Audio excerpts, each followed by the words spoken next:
Hello students, English grammar. सध्या आपण संपूर्ण इंग्लिश ग्रामरचा अभ्यास करत आहोत. त्यामधील पहिला व्हिडिओ आपण पाहिला. तो जर तुम्ही पाहिला नसेल तर जरूर पहा. त्यामध्ये टेन्सपासून डिग्रीपर्यंतचे अनेक बिट्स मी तुम्हाला समजावून सांगितले आहेत. स्टुडंट्स, इंग्लिश ग्रामरमध्ये डू ॲज डिरेक्टेडमध्ये काही छोटे छोटे बिट्स एक्झामला येत असतात 1-1 मार्क्ससाठी. सो इंग्लिश ग्रामरचा अभ्यास करत असताना या छोट्याशा बिट्सकडे सुद्धा दुर्लक्ष करून अजिबात चालत नाही. तर डू ॲज डिरेक्टेडमध्ये येणारे able to, unable to, going to, as soon as, no sooner अशा प्रकारचे जे छोटे छोटे बिट्स येतात, तर त्या 10 बिट्सचा आज आपण अभ्यास करणार आहोत. तर हे डू ॲज डिरेक्टेडमधील 10 बिट्स जरी दिसायला लहान असतील तरी मूर्ती लहान पण कीर्ती महान अशा टाईपचे हे आहेत. चला तर मग जास्त वेळ न घालवता आपण हे सर्व भाग जे आहेत ते 1 बाय 1 समजावून घेऊया. सो स्टुडंट्स, यासाठी तुम्हाला लक्षात घ्यायचं आहे की तुम्हाला मी पहिल्या सेशनमध्ये पण सांगितलं की मी या सर्व गोष्टी तुम्हाला अगदी शॉर्ट ट्रिक्समध्ये सांगते आहे. सो आपल्याला छोटे छोटे ट्रिक्स पण मी यामध्ये सांगणार आहे. तर सर्वात पहिला आपला टॉपिक असणार आहे यूज एबल टू. पहा, एक्झाममध्ये 1 मार्कसाठी आपल्याला एबल टूचा उपयोग करा किंवा अनेबल टूचा उपयोग करा. याच्या अगोदर UN शब्द असतो अनेबल टू. सो अनेबल टूचा उपयोग करा अशा पद्धतीचे प्रश्न येतात. आता पाहूया सर्वात प्रथम एबल टूचा उपयोग.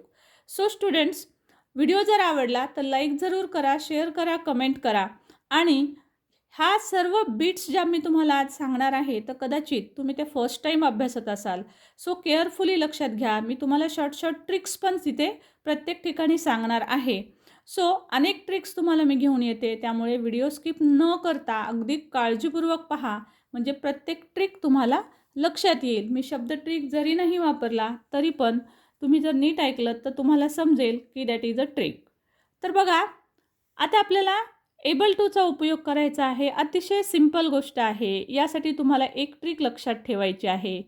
कॅन आणि कुड हे जे 2 शब्द आहेत त्याचा अर्थ आणि एबल टूचा अर्थ हा समान असतो. कॅन म्हणजे एखादी गोष्ट करण्याची क्षमता आपल्यात असणे. एखादी गोष्ट मी करू शकते. So ability. कॅन आणि कुड हे दोन्ही शब्द ॲबिलिटी दर्शवतात. तर कॅन आलेला असेल तर वर्तमान काळातील टू बीचं क्रियापद प्लस त्यासोबत आपल्याला एबल टू शब्द घ्यायचा असतो. आपल्याला वाक्य जर कॅनच्या ऐवजी वाक्यात कॅन नॉट किंवा कांट शब्द आलेले असतील, म्हणजेच नकारार्थी वाक्य असेल, तर टू बीच्या क्रियापदासोबत नॉट शब्द घेऊन त्यानंतर आपल्याला एबल टू लावावा लागतो. एक्झाम्पलसहित मी सांगणारच आहे. आता समजा काही वेळेस काय होतं, ह्या एबल टूच्या ऐवजी अनेबल टू वापरायला सांगतात. Use unable to. बघा इथे दाखवले मी unable to, UNABLE. Unable to वापरायला सांगितलं तर काय करायचं असतं. तर बघा, सिम्पली तुम्हाला निगेटिव्ह सेंटेन्स दिलेला असेल तर त्यामधला तुमचा नॉट एबल टू वाक्यात असेल तर, किंवा टू बीचं क्रियापद आणि नॉट आलेलं असेल तर त्याऐवजी तुम्हाला अनेबल वापरायचं असतं. म्हणजे निगेटिव्ह वाक्यात तुम्हाला अनेबल वापरायला देतील. ओके. सो अनेबल याचा अर्थ निगेटिव्ह असा असतो, नॉट एबल. अनेबल म्हणजेच नॉट एबल. सो वाक्यात नॉट असेल, एबल असेल तर तिथे तुम्हाला अनेबल वापरता येऊ शकतं, किंवा कांट दिलेलं असेल तरी तुम्ही अनेबल वापरू शकता. कसं ते एक्झाम्पलसहित बघूया. See here. समजा आता तुम्हाला वाक्य दिलेलं आहे. आता इथे वरचं वाक्य पहा, you can handle any situation. आता इथे आपल्याला सांगितलेलं आहे यूज एबल टू. आता यूज एबल टूचं वाक्य बघा, कॅनच्या ऐवजी ॲमिजार प्लस एबल टू. आपल्याला यू ह्या नवीन सब्जेक्टनुसार आपल्याला इथे घ्यावं लागेल आर. ठीक आहे. कॅन रिप्लेस करायचं आहे आपल्याला ॲमिजार प्लस एबल टू. तर ॲमिजारऐवजी आर आणि त्याच्या पुढे आपल्याला घ्यायचं आहे एबल टू. म्हणजे कॅन काढायचं आहे आणि आर एबल टू हे शब्द आपल्याला ॲड करायचे आहेत. ओके. Are able to. फक्त सिम्पली आपण रिमूव्ह करणार आहोत कॅन, कारण हे दोन्ही समान अर्थाचे शब्द आहेत म्हणून. Handle any situation as it is. Okay. म्हणजे बघा किती सोपं आहे. आता समजा हेच वाक्य नकारार्थी आलं, you can not handle any situation. आता आपल्याला निगेशन दिलेलं आहे. मग इथे आपण एबल टूचा वापर पण करा म्हणून येऊ शकतो आणि अनेबल टूचा वापर करा म्हणूनही येऊ शकतं. मी दोन्हीही उत्तरं दाखवलेत पहा. आता यूला यू ठेवलं, कॅन नॉटच्या ऐवजी आपण घेतलं are not. Am is are पैकी एक घ्यायचं आहे, यू सब्जेक्ट आहे म्हणून आर, त्याच्यापुढे नॉट, हा नॉटला नॉट ठेवला. आता कॅनसाठी आपण घेणार एबल टू, म्हणून you are not able to handle any situation. Okay, फक्त निगेशन घ्यायचे. नकारला नकार ठेवला, कॅनच्या ऐवजी एबल टू. ओके, आता समजा अनेबल यूज वापरा म्हणून आलं तुम्हाला, यूज अनेबल टू या वाक्याला. ठीक आहे, आता ह्या वाक्याला अनेबल टू वापरायला सांगितलं. तर अनेबल टू कसं वापरायचं? अनेबलमध्ये नकार असतो, त्यामुळे वाक्यात जर तुमच्या नकार असेल तर तो नकार तुम्हाला काढून टाकावा लागतो. म्हणून बघा वाक्य कसं केलं मी, यू आर. आर का घेतलं? कारण कॅनच्या ऐवजी आपल्याला टू बी प्लस एबल घ्यायचं असतं म्हणून. मग यू आर नॉटच्या ऐवजी मी केलं unable to handle any situation. Simple. बघा आता अशाच पद्धतीनं तुम्ही एबल टूचा यूज करू शकता किंवा अनेबल टूचा यूज करू शकता. लक्षात ठेवा, अनेबल टू ट्रिक म्हणा. अनेबल टू कुठे वापरायचं? तर निगेटिव्ह वाक्यामध्ये आपल्याला अनेबल अगदी सहज वापरता येतो. यू कुड सॉल्व इट. नेक्स्ट एक्झाम्पल बघा. आता भूतकाळी आले, कुड आलेले आहे, तर कुड आलेलं असेल तर सिम्पली हेच टू बीचे क्रियापद आपल्याला भूतकाळातले घ्यायचे. म्हणून यूच्या पुढे मी घेतले were able to solve it. Okay, so लक्षात ठेवायचं आहे, मुख्य क्रियापदाचं पहिलंच रूप इथे आलं पाहिजे, टूच्या नंतर पहिलं रूप. यू कुड नॉट सॉल्व इट. आता कुड नॉट निगेशन आलं, you were not able to solve it. So नॉटला नॉट, कुडसाठी आपल्याला वेअर आणि एबल टू सॉल्व इट. आता इथे नकार आहे, निगेटिव्ह आहे, म्हणजे इथे तुम्हाला अनेबलची सूचना पण येऊ शकते, यूज अनेबल टू. सो निगेशनच्या वाक्यात अनेबल टू बघा कसं झालं, you were unable to solve it. मी आशा करते की तुम्हाला हा भाग चांगला समजला असेल. स्टुडंट्स, तुम्ही जर फर्स्ट टाईम हे करत असाल तर व्हिडिओ तुम्ही पॉज करून पुन्हा एकदा हाच भाग रिपीट पहा, म्हणजे तुम्हाला हा भाग जास्त चांगला समजेल. आणि एवढंच करून थांबू नका, तर त्यासोबत तुम्ही हा भाग लिहूनही काढा, म्हणजे तुमचा अगदीच तो भाग पक्का होऊन जाईल. सो नेक्स्ट पार्ट बघूया आपण, use going to. See here students, याच्यामध्ये पण सूचना परीक्षेमध्ये दोन वेगवेगळ्या प्रकारच्या येतात. खूप छोटे छोटे दिसणारे हे बिट्स आहेत, पण मी सांगितलं तुम्हाला मूर्ती लहान पण कीर्ती महान असे आहेत. जर परीक्षेला आले आणि आपण याचा अभ्यास केलेला नसेल तर आपला एक एक मार्क घेऊनच जातो तो, त्यामुळे आपल्याला मार्क गमवायचे नाहीत. So see, going to, use going to. आता गोईंग टूचा उपयोग कसा असतो आणि केव्हा करू शकतो आपण बघा. गोईंग टू या शब्दाचा अर्थ असतो फ्युचर ॲक्शन.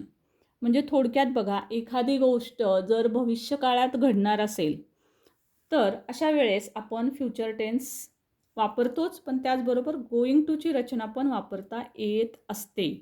सो म्हणून ज्या वेळेस वाक्यामध्ये विल किंवा शाल आलेलं असतं आणि एखादी घटना नजीकच्या काळात घडणार असेल असं सूचित करायचं असतं, त्यावेळेस गोईंग टूची रचना पण वापरत असतात.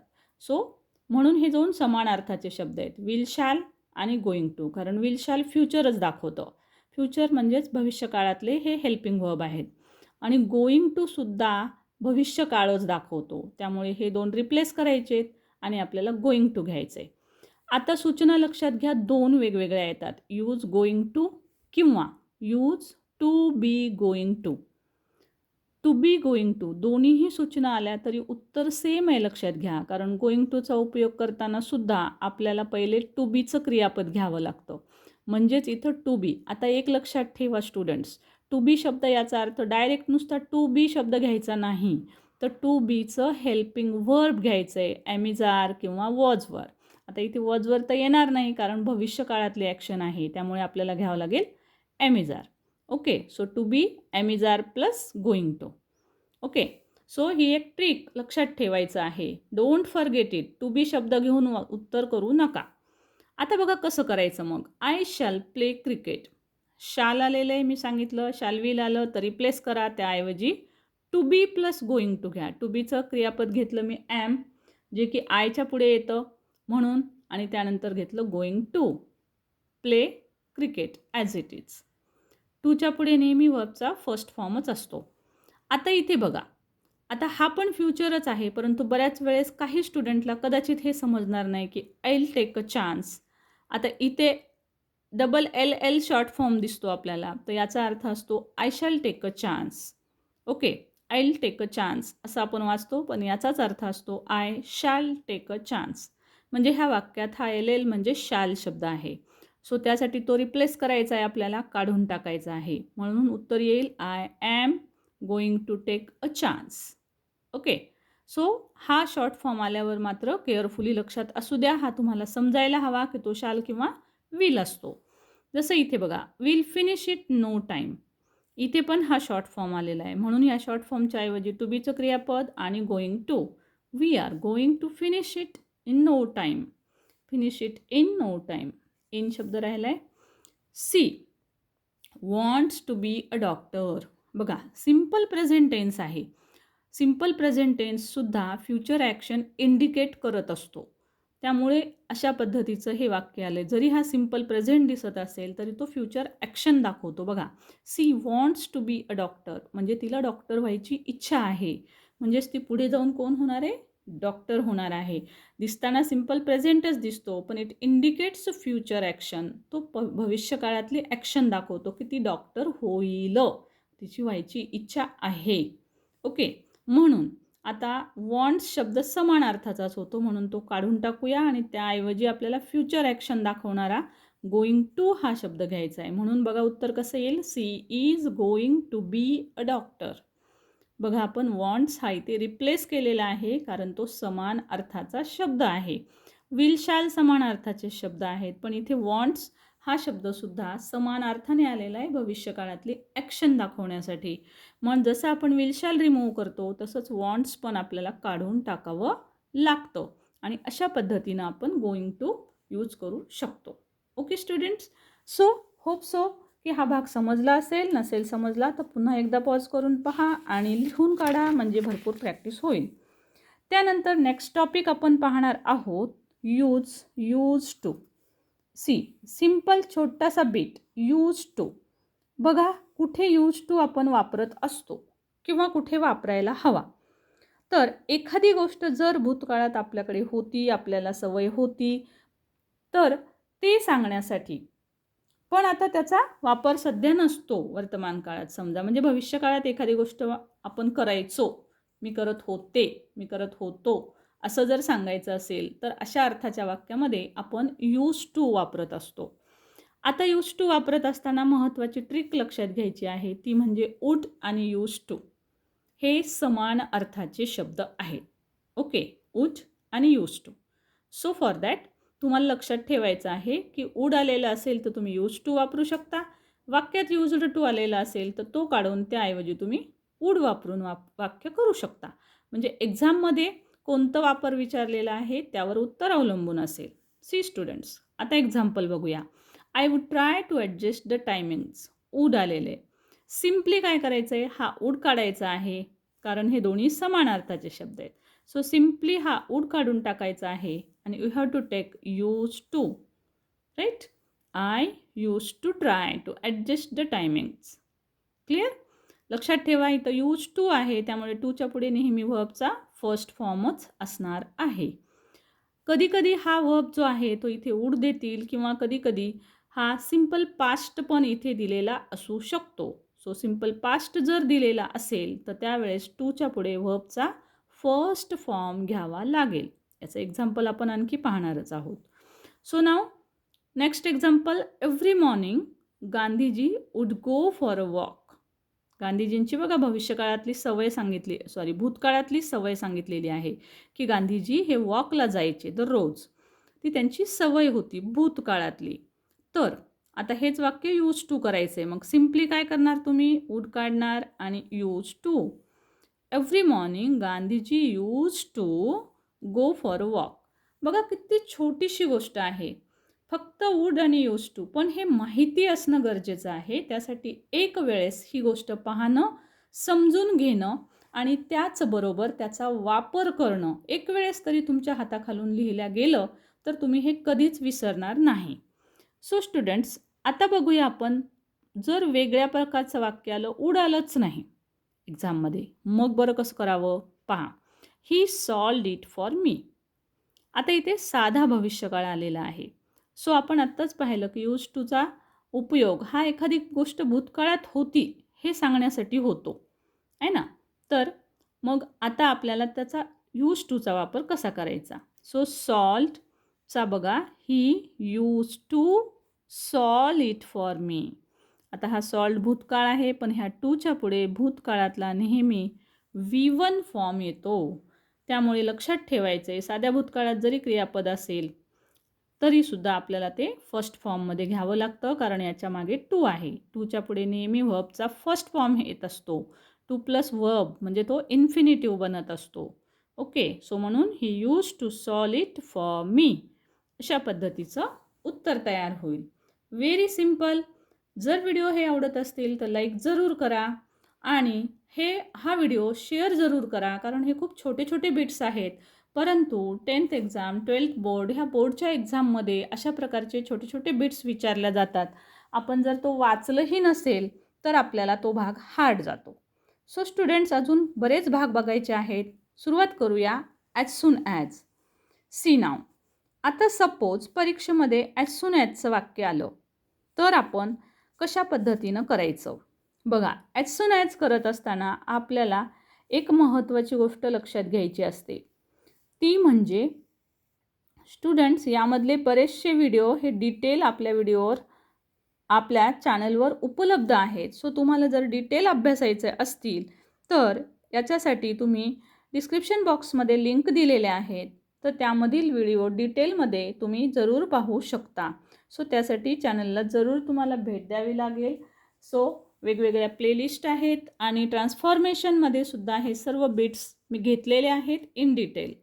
सो इथे मी सगळं तुम्हाला एकत्रित ग्रामर घेते. सो मी इथे तुम्हाला 2-2, 3-3 वाक्यात शॉर्टमध्ये आणि शॉर्ट ट्रिक्सच्या सहाय्याने माहिती सांगते. तर बघा, ॲज सून ॲज. आता काय करायचं. ॲज सून ॲज म्हणजे त्याच क्षणी, जेव्हा, असा अर्थ होतो. आता बघा, यामध्ये तुम्हाला 2 वाक्य दिलेले असतात, 2 घटना सांगितलेल्या असतात. त्या 2 वाक्यांमधल्या एका वाक्यात प्रथम घडणारी घटना असते, तर दुसऱ्या एखाद्या वाक्यात नंतर घडणारी गोष्ट असते. म्हणजे आधी ते दिलेले 2 वाक्य पाहायचे, कोणत्या वाक्यातली क्रिया आधी घडते आणि कोणत्या वाक्यातली नंतर घडते हे पाहायचं आहे. आणि ज्या वाक्यातली क्रिया आधी घडते त्याच वाक्याला ॲज सून ॲज जोडायचं असतं. ही एक ट्रिक आहे, ही एक महत्त्वाचा रूल आहे. हा शॉर्ट रूल आहे, लक्षात ठेवा. जी क्रिया आधी तिथे ॲज सून ॲज. सो बघूया कसं. बघा, आता इथं 2 वाक्य दिले. The teacher entered the class आणि दुसरं दिलं आहे द स्टुडंट स्टूड अप. हे 2 सेंटेन्स आहेत. आधी समजून घ्यायचे कोणत्या वाक्यातली क्रिया अगोदर घडते. The teacher entered the class. Teacher वर्गात येतात आणि स्टुडंट्स उठून उभे राहतात. सो तुम्हाला माहिती आहे, आधी टीचर एंट्री करतात आणि नंतर स्टुडंट्स उभे राहतात. म्हणजे या पहिल्या वाक्यातील क्रिया आधी घडायला पाहिजे. मग याच वाक्याला ॲज सून ॲज जोडायचा. म्हणजे इथे ॲज सून ॲज लिहायचं आणि नंतर हे वाक्य लिहायचं. ओके, सो बघा, as soon as the teacher entered the class. आणि आता बघा, 2 वाक्य हा शब्द जोडत असतो. सो म्हणून आपल्याला इथे हा एक वाक्य झाल्यावर फुल स्टॉप होतो, तिथे आपल्याला कॉमा द्यायचा असतो. त्याच्यानंतर next sentence as it is लिहायचे. The student stood up. Okay, आता सेकंड बघा. आता या वाक्यामधल्या क्रिया कशा पद्धतीनं घडतात आणि ॲज सून ॲज कसं जोडायचं बघा. पहिली क्रिया कोणती घडते बघूया. She finished her house chores. तिने तिचे घरकाम तिने पूर्ण केले. She went to office. ती ऑफिसला गेली. म्हणजे आता घरचं काम संपल्यावरच ती ऑफिसला जाईल. म्हणजे पहिल्याच वाक्यातली क्रिया आधी घडते. म्हणून बघा, आधी लिहिले मी as soon as she finished her house chores. म्हणजे मी या पहिल्याच वाक्याला ॲज सून ॲज लावला. As soon as she finished her house chores, comma आणि हे दुसरं वाक्य हे ॲज इट इज ठेवलं आहे, she went to office. Right.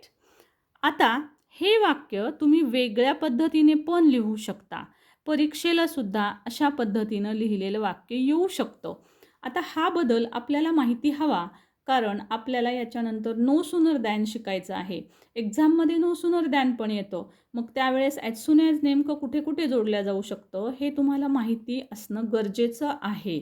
Students, as soon as, no sooner, hardly when, scarcely when याच्यावर सेपरेट व्हिडिओ आहे. इन डिटेल त्याच्यामध्ये सर्व वाक्य, सर्व प्रकार समजावून सांगितलेले आहेत. थोडासा तो मोठा व्हिडिओ आहे, परंतु तुम्हाला जर डिटेल अभ्यास करायचा असेल तर तो व्हिडिओ तुम्ही जरूर पाहू शकता. तर बघा वेगळ्या पद्धतीनं उत्तर कसं लिहायचं आहे. आता ॲज सून ॲज याच वाक्याला जोडलं आहे, सी फिनिश्ड. पण बघा हे जे दुसरं वाक्य आहे ते पण तुम्ही आधी लिहू शकता. सी वेंट टू ऑफिस, त्यानंतर ॲज सून ॲज सहित हे वाक्य लिहा. She went to office as soon as she finished her house chores. म्हणजे बघा उत्तरात काहीही बदल केलेला नाही. सिम्पली ॲज सून ॲजचं वाक्य नंतर लिहिलेलं आहे. सो वाक्य पहिले लिहित आहे का दुसरं लिहित आहे हे महत्त्वाचं नाही, तर ॲज सून ॲज त्याच वाक्याला जोडल्या गेलं पाहिजे ज्याच्यातली क्रिया अगोदर घडते. ओके. आता यातली क्रिया आधी घडते ह्या वाक्यातली, त्यामुळे यालाच ॲज सून ॲज जोडल्या गेलं पाहिजे. दुसऱ्या वाक्यातली क्रिया नंतर जरी घडत असेल ते वाक्य तुम्ही आधी लिहिलं तरी काही हरकत नाही. पण लक्षात ठेवा, दुसरं वाक्य आधी लिहिलं तर कॉमा द्यायचा नाही, कारण ॲज सून ॲज हा इथे कनेक्टिव्ह म्हणून काम करतो, कंजंक्शन म्हणून काम करतो. मग तो दोन वाक्यांना जोडतो, म्हणून इथे कॉमा द्यायची गरज नसते. पण या पद्धतीनं जर लिहिलं तुम्ही तर मात्र कॉमा देऊन दुसरं वाक्य लिहावं लागतं. सो ॲज सून ॲज तुम्हाला समजलं असेल की प्रथम घटना घडणारी ज्या वाक्यात आहे त्यालाच ॲज सून ॲज लावायचं. आता बघा ॲज सून ॲज लावल्यानंतर कसं लावायचं हे समजलं असेल तर आपण नो सूनरकडे वळूया. ज्यांना ॲज सून ॲज समजलं नाही त्यांनी व्हिडिओ पॉज करा, पुन्हा एकदा ॲज सून ॲज समजून घ्या, ॲज सून ॲजचा भाग लिहून काढा, कारण ॲज सून ॲज समजलं तर नो सूनर समजेल. तर बघूया नो सूनर. तर आता पहा, जर एक्झामला आलं की use no sooner than, simply लक्षात घ्या नो सूनर आणि दॅन या दोन शब्दांच्या मध्ये तुम्हाला एक डॅश दिसतो आहे. ओके. याचा अर्थच की नो सूनर दॅन हे तीनही शब्द एकाच ठिकाणी लिहायचे नाहीत. तर हा डॅश आहे म्हणजे हा शब्द नंतर लिहावा लागेल. आता बघूया as soon as, no sooner आणि हार्डली वेन हे सर्व शब्द एकाच अर्थाचे आहेत. त्यामुळे ॲज सून ॲजचा उपयोग करायचा असेल तर नो सूनर काढून टाकावं लागतं, आणि नो सूनरचा उपयोग करत असाल आणि वाक्यात ॲज सून ॲज आलेलं असेल तर ते आपल्याला ॲज सून ॲज शब्द काढून टाकावे लागतात. केव्हाही लक्षात घ्या, ट्रिक लक्षात ठेवा, ग्रामर कुठल्याही प्रकारचं सोडवत असू दे, छोटं बीट असो, मोठं डायरेक्ट इनडायरेक्ट सारखं असो, पण समान अर्थाचे शब्द असतील तर ते आपल्याला काढून टाकावे लागत असतात. ओके. सो म्हणून बघा आता कसं करायचं नो सूनर बघूया. आता इथे वाक्य बघा, ॲज सून ॲजचं वाक्य आहे. As soon as the teacher entered the classroom the student stood up. मी आत्ताच सांगितलं तुम्हाला. आता त्यावरून तुम्हाला कळेल, शिवाय ॲज सून ॲज ह्या वाक्याला जोडलं आहे म्हणजे तुमच्या लक्षात येईल की या वाक्यातली क्रिया अगोदर घडते. आता नो सूनरचा यूज करताना कसा करायचा. See students very carefully. No sooner हा भाग थोडासा हार्ड आहे, so you have to practise a lot. तुम्हाला भरपूर प्रॅक्टिस करावी लागेल यासाठी. तर बघा कसं कसं करायचं. आता ज्या वाक्याला तुम्ही ॲज सून ॲज जोडले त्याच वाक्याला तुम्हाला नो सूनर जोडायचं असतं. ॲज सून ॲज सिम्पली शब्द काढून टाका जर असेल तर, आणि त्या ठिकाणी वाक्याची सुरुवात नो सूनरने करायची. Okay. So me know sooner घेतले, ॲज सून ॲज काढून टाकलं. त्यानंतर लक्षात घ्या नो सूनरच्या पुढे अगोदर आपल्याला घ्यावा लागतो हेल्पिंग व्हर्ब. ओके. कुठला तरी आपल्याला हेल्पिंग व्हर्ब घ्यावा लागतो. आता ह्या वाक्यात पहा, हेल्पिंग व्हर्ब कुठून घ्यायचा, तर ह्या वाक्यातून ज्या वाक्याला ॲज सून ॲज जोडलेलं आहे किंवा ज्याची क्रिया आधी घडते त्या वाक्यामध्ये पाहायचं हेल्पिंग व्हर्ब आहे का. बघा इथे नाही आहे. नसेल तर इथे एंटर्ड फॉर्म आहे. व्हर्बचा फॉर्म लक्षात घ्या आणि त्यावरून डूचं रूप घ्यायचं. लक्षात आलं. जर हेल्पिंग व्हर्ब असेल तर तोच लिहायचा, हेल्पिंग व्हर्ब नसेल तर डूचा योग्य फॉर्म घ्यायचा क्रियापदाच्या काळावरून. इथे एंटर्ड आहे म्हणून मी डीड घेतलं. सो नो सूनर डीड, त्यानंतर सब्जेक्ट घ्यायचा. बघा ही रचना थोडीशी उलटी असते, याच पद्धतीने करायची आहे. सो डीड आधी घेतलं, नंतर सब्जेक्ट घेतला वाक्यातला द टीचर, आता इथे डीड घेतलेलं आहे, त्यामुळे इथे घ्यावं लागेल फर्स्ट फॉर्म, कारण डीडमध्ये भूतकाळ आला, म्हणून एंटर हा फर्स्ट फॉर्म घ्या. त्यानंतर राहिलेले शब्द द क्लासरूम. आता कॉमाच्या ठिकाणी किंवा दुसरं वाक्य जोडण्यापूर्वी आपल्याला घ्यावा लागतो हा दॅन शब्द. Clear students? दॅन आणि त्यानंतर राहिलेलं वाक्य as it is the student stood up. दुसऱ्या वाक्याला काहीही बदल करायची गरज नसते. पहिल्या वाक्यात मात्र बदल करणं आवश्यक असतं. आता बघूया दुसरं वाक्य, म्हणजे अजून रूल्स क्लिअर होतील. आता बघा ॲज सून ॲजचंच वाक्य आहे. The policeman was, see here, मी मुद्दाम हेल्पिंग वर्बचं वाक्य घेतलं आहे. बघा आता वॉज आलेलं आहे. ॲज सून ॲज काढा, त्याऐवजी नो सूनर घ्या. नो सूनरच्या पुढे हेल्पिंग वर्ब घ्यायचा आहे. सो वॉज आहे, त्यामुळे मी इथे वॉजच घेतला. त्यानंतर हा मागचा शब्द म्हणजे सब्जेक्ट घ्यायचा आहे. हा helping verb plus the policeman हा सब्जेक्ट. त्यानंतर राहिलेले शब्द नियर द हाऊस, कॉमाच्या जागी दॅन शब्द आणि the thief ran away, the thief ran away. Okay. So students, आता तुमच्या रूल्स सर्व लक्षात आले असतील. बघा आपण काय काय केलं आहे. ॲज सून ॲज ऐवजी आपण नो सूनर घेतलेला आहे. No sooner plus helping verb अशी आपली वाक्याची रचना येईल सुरुवातीची. पूर्णविराम किंवा कॉमाच्या ऐवजी आपल्याला दॅन हा शब्द लिहावा लागतो. सो स्टुडंट्स, छोट्या छोट्या गोष्टी आहेत, 2-2, 3-3 वाक्य आहेत, but you have to do a lot of practice. तुम्ही अशी वाक्य भरपूर करा. आता नेक्स्ट बघूया. The child saw her mother, he rush to her. प्रत्येक वेळेस वाक्यात ॲज सून ॲज येईलच असं नाही. आता इथे वाक्य बघा, इथे ॲज सून ॲज आलेलंच नाही आहे. मग अशा वेळेस काय करायचं? तर तोच रूल फॉलो करायचा जो आपण ॲज सून ॲजला वापरतो. तो म्हणजे कोणता? तर वाक्यातली क्रिया पहिले कोणती घडते त्याला नो सूनर लावा. आता बघा, the child saw her mother, लहान मुलाने आईकडे पाहिले आणि पाहिल्याबरोबर तो ही रश टू हर, तो तिच्याकडे घाईगडबडीने निघाला, धावला. म्हणजे आधी तो आईला पाहिल, त्यामुळे या वाक्यालाच नो सूनर जोडायचे. बघा, नो सूनर. आता ह्या वाक्यात सॉ आहे, हेल्पिंग वर्ब नाही, मग म्हणून मी डीड घेतलं. No sooner did the child हा सब्जेक्ट. आता इथे डीड घेतले, त्यामुळे सॉचा आपल्याला पहिला फॉर्म घ्यावा लागेल सी. त्यानंतर her mother as it is. आता इथे फुल स्टॉप आहे, फुल स्टॉपच्या ऐवजी शब्द घेतला आपण than, he rush to her. आशा करते की तुम्हाला हे वाक्य जे आहे ते तुम्हाला समजले असतील. Okay students. सो स्टुडंट्स, खूप केअरफुली ह्या सर्व गोष्टी तुम्हाला लक्षात घ्यायच्या आहेत. आणि तुम्हाला जर समजला नसेल तर हा भाग तुम्हाला लिहून करावा लागणार आहे. नाव स्टुडंट्स, एक्सक्लामेटरी. सी, एक्सक्लामेटरी म्हणजे उद्गारवाचक वाक्य.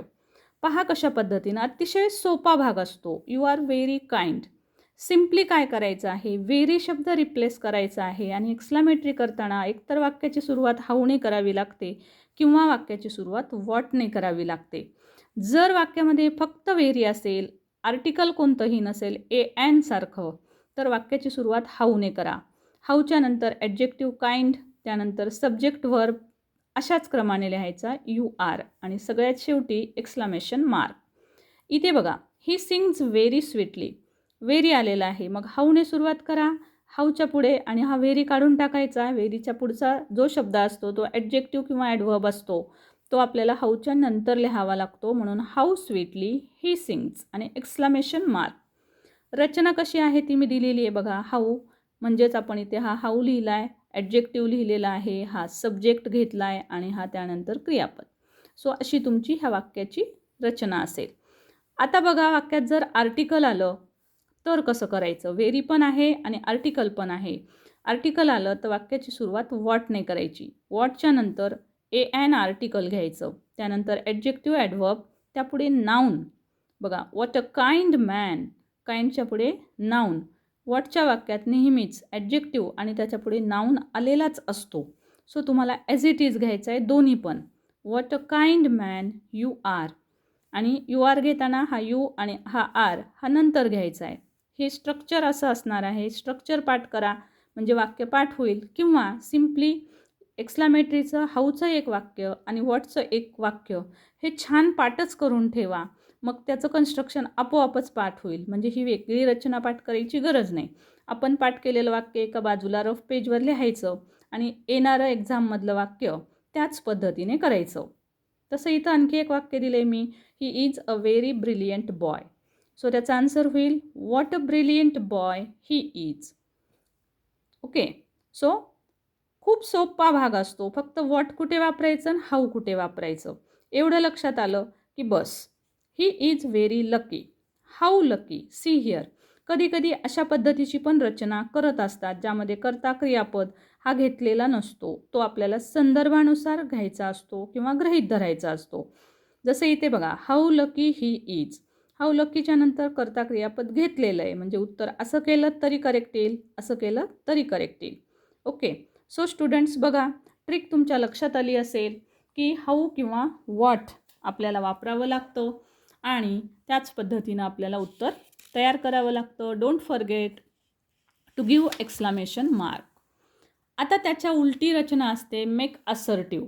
असर्टिव्ह म्हणजे विधानार्थी वाक्य, म्हणजेच ज्याची रचना S+V+O अशा पद्धतीची असते.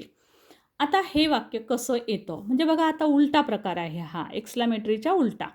आता हे एक्सक्लामेटरीचं वाक्य दिलेलं असतं, हाऊ ब्रेव्ह यू आर आणि एक्सक्लामेशन मार्क. आता त्याचं असर्टिव्ह करायचं आहे. मग असर्टिव्ह म्हटलं की त्यातला पहिला कर्ता क्रियापद आधी घ्यायचं, यू आर. हाऊ किंवा व्हॉट काढून टाकायचं आणि त्याऐवजी व्हेरी किंवा व्हेरीसारखा शब्द घ्यायचा. म्हणून उत्तर होईल यू आर व्हेरी ब्रेव्ह आणि शेवटी द्यावा लागेल फुल स्टॉप, कारण हे असर्टिव्ह म्हणजे विधानार्थी वाक्य आहे. How slowly it walks. It walks very slowly. What a stupid boy he is. आता व्हॉट आलं. He is a very stupid boy. How किंवा व्हॉट आपल्याला काढून टाकावे लागतात. म्हणजेच बघा, आता कधी कधी मी म्हटल्याप्रमाणे कर्ता क्रियापद दिलेलं नसतं. बघा, व्हॉट अ क्लेवर बॉय, कर्ता क्रियापद दिलंच नाही. मग बॉय या शब्दावरून म्हणजेच संदर्भानुसार आपल्याला कर्ता क्रियापद घ्यावं लागतं. म्हणून मी इथं घेतलं आहे ही is a very clever boy. आता मी इथं ही इज कुठून घेतलं, ह्या वाक्यात तर ही इज नाहीच आहे, पण मी बॉयवरून घेतलं की हे बॉय संदर्भात वाक्य आहे म्हणजे कर्ता असेल ही इज. यू आर पण घेऊ शकता तुम्ही. Okay. You are a very clever boy. So he is, you are अशा पद्धतीचे योग्य ते या दिलेल्या वाक्यातील नाऊनवरून, नाऊनच्या संदर्भावरून तुम्ही कर्ता क्रियापद घेऊ शकता. त्यानंतर बघा, व्हॉट अ सरप्राईज. आता सरप्रायझिंग थिंगच असेल त्यामुळे आपल्याला घ्यायचं आहे it. It is a very great surprise. Right. So आता इट इज कुठून आणला तर आपण संदर्भानुसार घेतला. संदर्भ आहे सरप्राईज. सो सरप्रायझिंग काय असेल, काहीतरी एखादी गोष्ट असेल म्हणून त्याबद्दल सर्वनाम घेतलं आपण it. So it is a very great surprise. What a lucky girl. आता गर्लबद्दल वाक्य आहे त्यामुळे मला इथे घ्यावं लागेल she is a very lucky girl किंवा you are a very lucky girl. पण इथे तुम्ही he is a very lucky girl असं घेऊ शकत नाही. ओके. सो त्यासाठी संदर्भ नीट लक्षात घ्या आणि त्यानुसार तुम्हाला असर्टिव्ह सेंटेन्स करावं लागेल. स्टुडंट्स, आशा करते की शॉर्ट बट स्वीटमधले हे डू ॲज डिरेक्टेडमधले सर्व प्रकार तुम्हाला नक्कीच आवडले असतील. आवडल्यास लाईक करा, शेअर करा आणि हो, शेअर करायला विसरू नका, कारण हे पॉईंट्स छोटे छोटे आहेत. कमी वेळेत 10 पॉईंट मी सांगितलेत. सो नक्कीच शेअर करा, फ्रेंड्सलासुद्धा लाईक करा. चॅनल सबस्क्राईब केलं नसेल तर करून ठेवा. अशा छोट्या छोट्या गोष्टी अजून 8 दिवसात मी तुम्हाला भरपूर सांगणार आहे. Thank you so much for watching. Thank you.